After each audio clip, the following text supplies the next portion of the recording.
Benvenuti in questa guida tecnica sul Conga 8290. Siamo Kelatos Informatica, specialisti in riparazioni tecniche. Ripariamo il tuo dispositivo a domicilio, eseguiamo una diagnosi gratuita e ti inviamo un preventivo prima di qualsiasi riparazione. Nessuna telefonata, nessuno spostamento. Ci troviamo in calle Joaquín María López 26, Madrid comodo, trasparente e professionale. Link nella descrizione.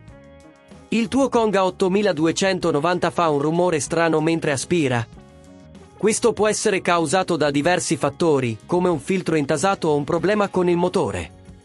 Se non si interviene, il rumore può aumentare e compromettere le prestazioni del tuo aspirapolvere, portando a danni più gravi. Per questa riparazione avrai bisogno di un cacciavite a croce, un cacciavite a testa piatta, una pinza e un nuovo motore se necessario. Assicurati di avere anche un panno per la pulizia e della pasta termica. Per iniziare, spegni il dispositivo e stacca la spina. Poi, con il cacciavite a croce, rimuovi le viti che tengono insieme la scocca del Conga 8290. Fai attenzione a non forzare i componenti e a non graffiare la plastica. Una volta aperto, cerca il motore. Puoi identificare il componente difettoso ascoltando il rumore e controllando visivamente se ci sono segni di usura o danni. Per estrarlo, scollega i fili, facendo attenzione a ricordare dove ognuno va. Usa le pinze se necessario, ma non applicare troppa forza per evitare di rompere altri componenti. Se a questo punto ti sembra troppo complicato, ricorda che da Kelatos ritiriamo il tuo dispositivo a domicilio e te lo restituiamo riparato. Una volta rimosso il motore difettoso, sostituiscilo con il nuovo, assicurandoti di ricollegare correttamente i fili. Ricorda di applicare anche della pasta termica se necessario per un miglior funzionamento.